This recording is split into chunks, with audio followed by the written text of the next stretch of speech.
అందరికీ నమస్కారం. నేను మీ కిరా కార్పేని. నిన్న బైరెడ్డి సిద్ధార్థ రెడ్డి ప్రెస్ మీట్ పెట్టాడు. వైఎస్ఆర్సీపీలో పిల్లబచ్చ నిబ్బ అంటే ఎవరైనా చెప్పేస్తారు. బైరెడ్డి సిద్ధార్థ రెడ్డి ఏం పెట్టాడో ఒకసారి వినండి. ఏం మాట్లాడాడు ఒకసారి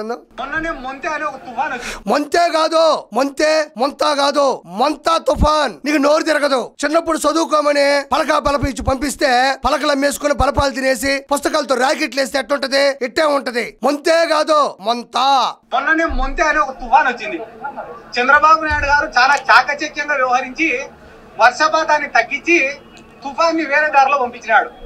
మొన్ననే 2024 జూన్ 4వ తారీఖున కూటమి అనే తుఫాన్ వచ్చింది. చంద్రబాబు నాయుడు గారు చాలా చాతచక్యంగా 151 నుంచి 11కి దించి వైఎస్ఆర్సీపీని అటే పక్క పంపించాడు. సిగ్గుండాల మనం మాట్లాడాలంటే. సిగ్గుండాలా బైరెడ్డి? అంత పెద్ద వరద తుఫాను సైక్లోన్ వచ్చి ప్రజలందరూ ఇబ్బంది పడతా ఉంటే అన్నేమో ఇంటికాడ దుప్పటేసుకొని పడుకొని చప్పట్లు కొడతా ఉంటే మీరందరూ ఏం చేస్తున్నారు? 7-10 వయసులో కూడా ఆయన ఎటు కదలకుండా రియల్ టైం గవర్నెన్స్ ఆఫీసులో కూర్చొని అధికారులకి నాయకులకి అనుసంధానం చేసి రెస్క్యూ టీముల్ని జనాల్లోకి దించి అన్ని భద్రతలతో పాటు బలగాలతో పాటు భోజన సదుపాయాలతో పాటు మెడికల్ క్యాంపులతో పాటు రక్షణ స్థాయిని పెంచి ప్రజల్ని ఏ ప్రాణం పోనీయకుండా ఆయన కాపాడితే ఈ నిబ్బా ఈ పిల్లబచ్చా వచ్చి మొన్ననే మొంతా తుఫాను వచ్చింది. తుఫాను 2024 జూన్ 4వ తారీఖే వచ్చింది. ఇది అంతకన్నా పెద్ద తుఫాను. 151 నుంచి 11 పడగొట్టింది. ప్రతిపక్ష హోదా లేకుండా చేసింది. అసెంబ్లీకి రావాలంటేనే భయాన్ని క్రియేట్ చేసింది. యలహంక ప్యాలెస్ లో పడుకునేటట్టు చేసింది. మళ్ళీ నువ్వు మొంతా తుఫాను గురించి మాట్లాడుతా ఉండవే. అది అయిపోయిన వెంటనే నారా లోకేష్ గారు ఆయనకు ఉన్నటువంటి శక్తి సామర్థ్యాలను అన్ని ఉపయోగించి మన దేశంలో ఉండే మహిళల్ని వరల్డ్ కప్ కొట్టేలాగా చేశారు. మహిళలు వరల్డ్ కప్ దాకా ఎందుకు బైరెడ్డి? గూగుల్ డేటా సెంటర్ 1,33,000 కోట్ల రూపాయల పెట్టుబడులతో దాదాపు లక్షల మందికి ఈ రోజు జీవన ఉపాధి కల్పిస్తున్నా అంత పెద్ద గూగుల్ డేటా సెంటర్ ని అమెరికా నుంచి ఆంధ్రప్రదేశ్ కి తీసుకొచ్చినటువంటి ఘనత నారా లోకేష్ గారిది. ఆయన ఖాళీ గోటికి ఉన్న దుమ్ముకు పనికొస్తుందా నీ పార్టీ గాని నువ్వు గాని? నువ్వు world cup, cricket world cup, women's world cup దాకా వెళ్తున్నావు. గూగుల్ డేటా సెంటర్ అనేది ప్రపంచంలోనే అతిపెద్ద సంస్థ. దాన్ని తీసుకొని వచ్చి ఆంధ్రప్రదేశ్ పరిచయం చేస్తా ఉన్నాడు. మనం ఏం పరిచయం చేశాం? కల్తీ మద్యాన్ని పరిచయం చేశాం. అమాయకులు చంపడం పరిచయం చేశాం. సొంత చెల్లిని కన్న తల్లిని బయటకు పంపడం పరిచయం చేశాం. బాబాయిని పైకి పంపడం పరిచయం చేశాం. ఎర్రచందనం ఎత్తేయడం పరిచయం చేశాం. కాబట్టి ఇక్కడ నువ్వు వరల్డ్ కప్ గురించి మాట్లాడుతున్నావు. ఒకసారి ఇది వినండి. మన దేశంలో ఉండే మహిళల్ని వరల్డ్ కప్ కొట్టేలాగా చేశాడు ఆయన. ఇక్కడ ఒకటి గుర్తుపెట్టుకో బైరెడ్డి, నేను ప్రజలకు కూడా చెప్తున్నా. ఆడపిల్లలు గడప దాటి బయటికి వెళ్ళాలంటే ఏదో చదువుకొని ఇంటికి వచ్చేలా తల ఎత్తి మళ్ళీ దించి ఇక్కడికే రావాలి. కానీ ఈ రోజు వరల్డ్ కప్ కొట్టారు అంటే ఖచ్చితంగా ఘనత ఆ మహిళల తల్లిదండ్రులు ఇచ్చినటువంటి స్వేచ్ఛ, వాళ్ళని ముందడుగు వేయమన్నటువంటి వాళ్ళు ఇచ్చినటువంటి భావం. దాంతో పాటు ఈ రోజు నేను వాస్తవంగా చెప్తున్నా, ఏ కుటుంబం అయితే తన ఆడపిల్లల్ని ఆది శక్తిలా భావిస్తారో ఇలాంటి వరల్డ్ కప్పులు కొడుతూనే ఉంటారు. ఎక్కడ ఏ మహిళ గెలవాలన్నా మన కుటుంబంలో ఉండేటువంటి మహిళల్ని గౌరవించాలి. వరల్డ్ కప్పులో ఉండేటువంటి మహిళల్ని మనం ప్రేమించక్కర్లా, మన కుటుంబంలో ఉండేటువంటి మహిళలని మనం ప్రేమిస్తే ప్రపంచంలో ఉన్న ప్రతి మహిళ కూడా ఎలాంటి స్థాయికి వెళ్తుంది.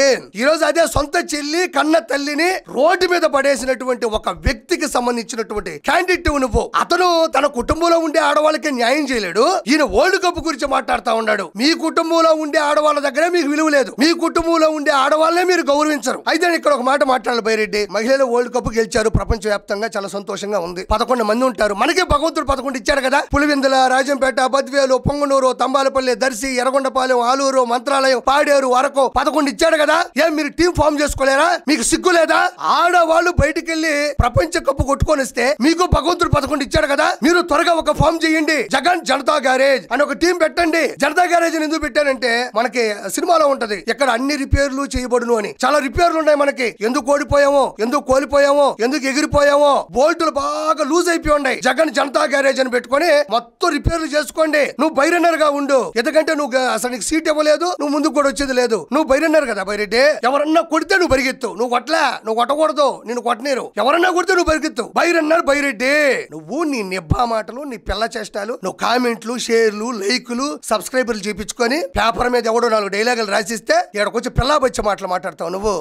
చంద్రబాబు నాయుడు గారు అనే స్థాయి నీదే, లోకేష్ గారు అనే స్థాయి నీదే. లోకేష్ గారు వైట్ షర్ట్ వేస్తాడు కదా, నువ్వు కూడా వైట్ షర్ట్ వేస్తే నువ్వు లోకేష్ గారు అయిపోతావా? చంద్రబాబు నాయుడు గారు ఆయనకు ఉన్నటువంటి అనుభవాన్ని అంతా ఉపయోగించి ఆర్టిఫిషియల్ ఇంటెలిజెన్స్ కనుక్కొని మన రాష్ట్రాన్ని ప్రగతి ఆయన మైండ్ అంతా ఉపయోగిస్తాడు కాబట్టి ఈ రోజు హైదరాబాద్ లో సైబరాబాద్ వచ్చింది. ఈ రోజు మహిళలకి అత్యున్నత స్థానం వచ్చింది అంటే ఆంధ్రప్రదేశ్ వ్యాప్తంగా ఆయన మైండ్ ఉపయోగించడం వల్లే. ఈ రోజు గూగుల్ డేటా సెంటర్ ఆంధ్రప్రదేశ్ లో అడుగు పెడుతుందంటే ఆయన మైండ్ ఉపయోగించడం వల్లే. ఈ రోజు అమరావతి సాక్షిగా అత్యద్భుతమైనటువంటి నగరం ఏర్పడుతుంది కేవలం ఆయన మైండ్ వల్లే, ఆయన మైండ్ ఉపయోగించడం వల్లే. Mind blowing. మనకేముందా? మనకి మైండ్ ఉంది. ఏముందంటే డేటాకి మైండ్ అప్లై చేస్తే అది ఆర్టిఫిషియల్ ఇంటెలిజెన్స్.